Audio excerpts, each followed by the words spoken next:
我说的两样东西是视角和价值观。这两样东西其实在你构思电影的时候是自然而然就有的，因为这个东西不是你去精心设计得来的，是日积月累的生活给你的。就算你一部电影、两部电影可以算计，但是当你拍了5部、8部电影之后，还是会原形毕露的。所以这期内容或许更多的是关于我们怎么去看待一些电影，而不是说如何设计电影。因为这两点其实是建立了大家对一个艺术作品的基础理解，也就是说，如果你看一部电影没有明白这两个内容，那其实这个观看是效果甚微的。视角这个话题比较复杂，可以从多个方面来看。视角是指从某个人物出发去看，就是我们说从谁谁谁的角度，站在谁谁谁的立场去看这个问题。视角可以存在于某一个镜头，比如这个镜头是一个偷窥视角，表明有人藏在门后看，这个人可以被镜头揭示出来，也可以不直接揭示出来。视角也可以存在于一场戏，比如这场戏整体来说是关于谁的戏，从谁的视角来组织拍摄的。视角也同样存在于一整部电影，比如这部电影是从主人公的视角来叙述的，比如这一段来自电影《朗读者》，这个情窦初开的小男孩来到女主家里表示感谢，不经意间看到女主正在换装准备去上班，被女主发现后羞愧而逃。这几个镜头是明显从男孩的视角拍过去的镜头，长焦焦段接上小男孩的反打镜头，这是镜头中的视角。第二段，这个男孩已经变成了法学生，跟着自己的教授旁观一个审判。第一个镜头仰拍中景，第二个镜头男孩的视角过这个女人的肩看过去1楼审判席，非常工整。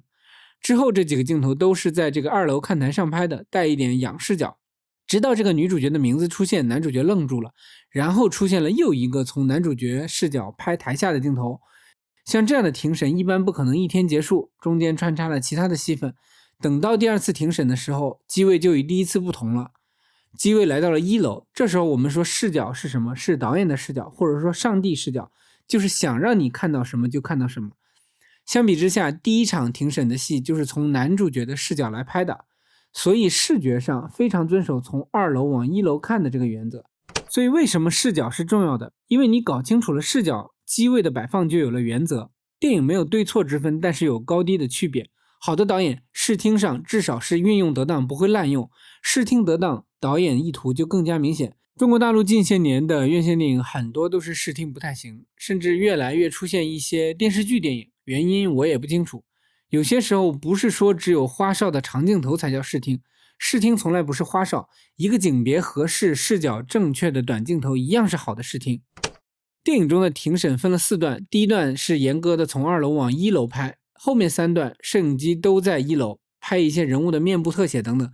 因为这个事件本身太震撼了，导演需要让观众也非常清楚地了解事情的过程，所以摄影机肯定要有上帝视角，也就是导演视角。但是值得注意的是，这个法庭为什么选了带2楼的法庭？我想不可能是因为德国所有的法庭都是2层楼吧，真实情况我不清楚，但是从场面调度上，我认为有一种解释，就是导演是把主角 Michael 和跟随 Michael 视角进入电影中的我们放在了道德的高处，让我们来审判女主角这一类人。而我们这些上位者看着受审的下位者，从视角来看，不正是俯拍吗？所以回到这部电影，我们就是跟随主角 Michael 的视角经历了整个过程，这就是我们说的视角的第3个方面，整部电影的视角。我们跟随着 Michael， 从他跟汉娜相识到相恋，到2人失联，一直到最后中年 Michael 跟老年汉娜见面，我们仿佛也经历了这一切。Michael 和汉娜失联后再次遇见，就是在庭审的过程中。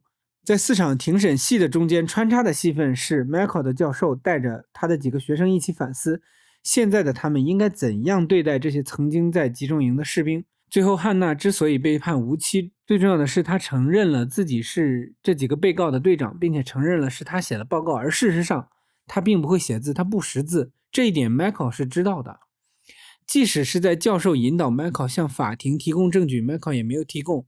Michael 想去监狱探视汉娜，最终也是落荒而逃。也就是说，导演让我们更多的了解到的是 Michael 的所思所想，他的行动。所以这部电影是从 Michael 的视角来叙述的。更深一层，就是导演让我们来审判，不仅是审判汉娜，也是审判 Michael。在最后，汉娜垂垂老矣，出狱后的唯一的希望寄托在 Michael 身上。两人在监狱见面，迈克仍然要提起当年汉娜的罪行，这其实是压死汉娜的最后一棵稻草。汉娜选择了自杀，我们跟随着迈克的视角，但是我们可以跟迈克有不同的判断。朗读者这部电影非常非常好看，它承载了这个民族的反思，对战争的反思，对战争中那些所谓的帮凶的反思。这是一部非常有后劲的电影。整部电影跟随谁的视角，这个事情是非常好判断的。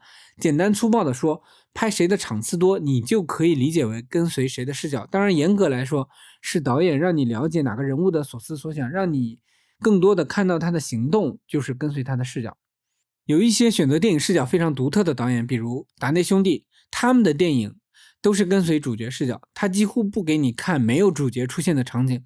比如罗尔纳的沉默，罗尔纳跟她的丈夫克罗迪刚刚亲热完，下一场戏罗尔纳就在收拾克罗迪的东西，克罗迪已经死了，被中介杀死了，中间是没有任何镜头铺垫的，因为我们全片是跟随着罗尔纳的视角的。杀死克罗迪的过程，罗尔纳不在场，摄影机就不在场，观众就不在场。这真是非常大胆却非常有风格的电影，因为导演在电影里是上帝，想让观众看到什么就看到什么，也因此那些反向限制自己拍什么的导演显得特别可贵。我不知道这个逻辑好不好理解，从谁的视角来讲述整个故事，某种程度上就是代表了导演的认同。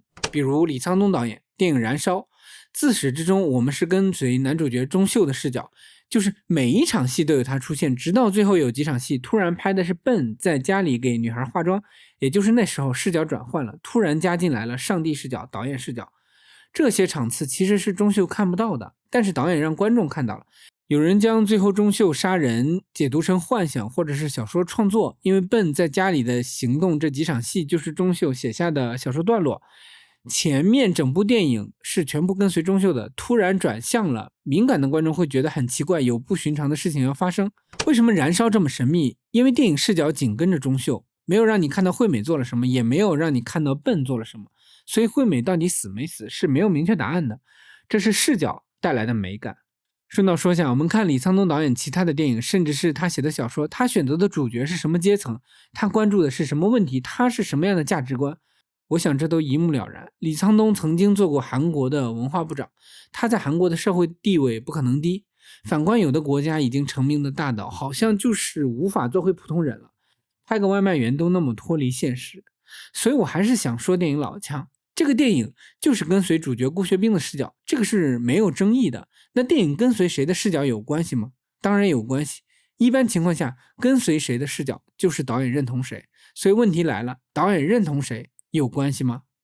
导演这个工作为什么有那么多人想干？不管是上至院线电影，下至市面上小的影视公司，导演都是一个靠嘴就可以干的工种。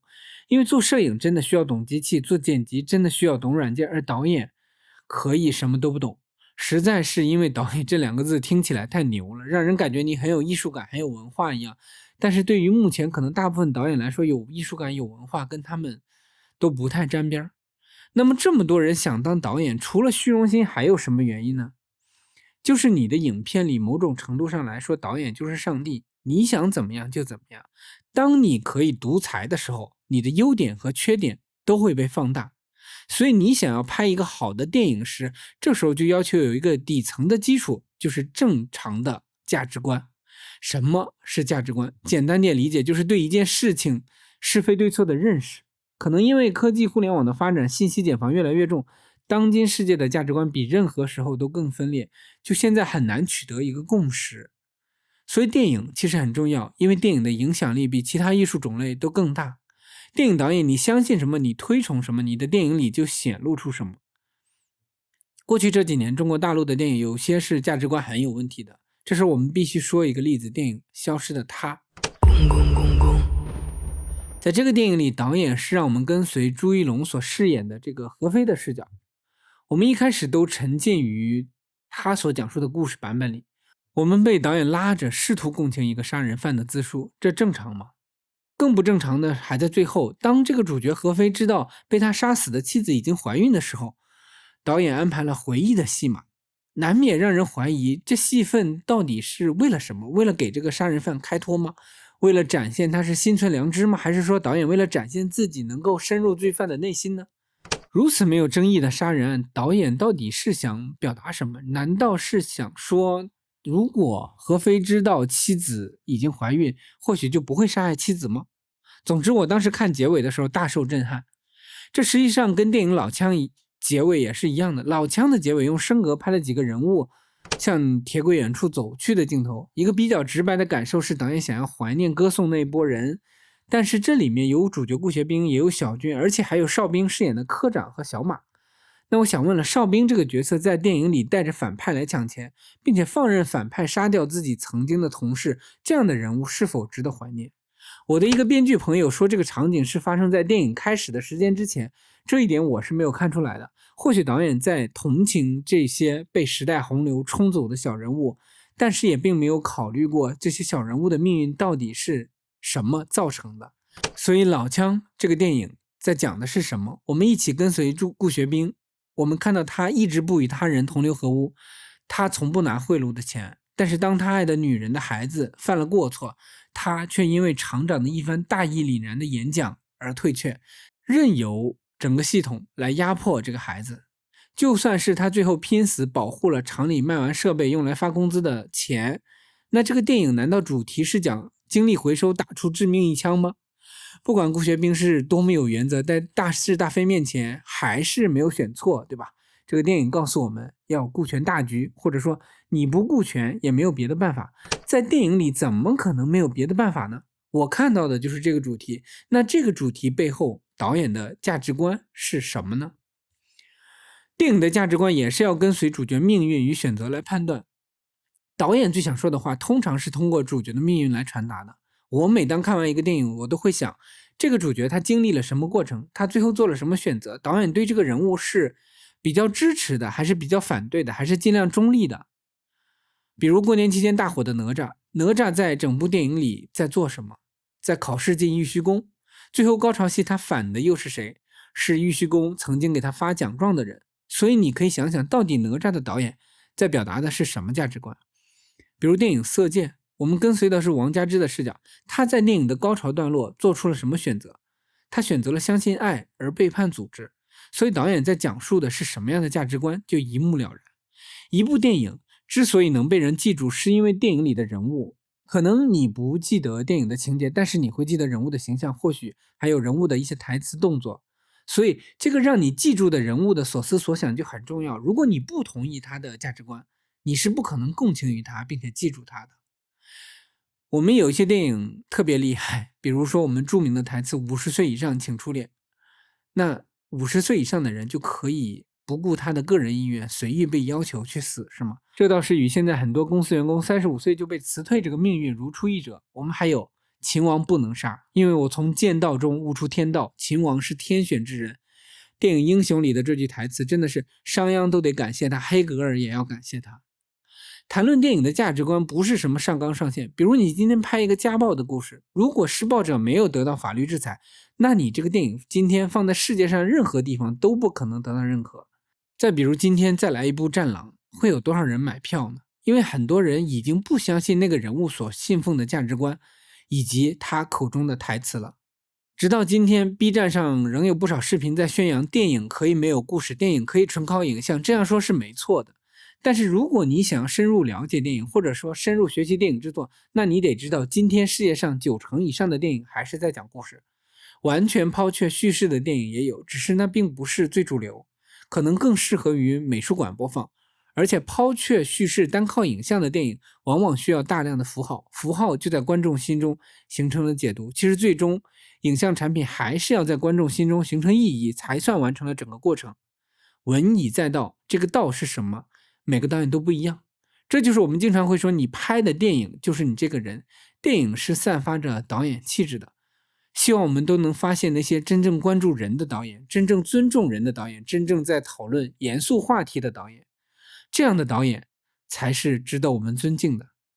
好的，本期就到这里，那我们下次见。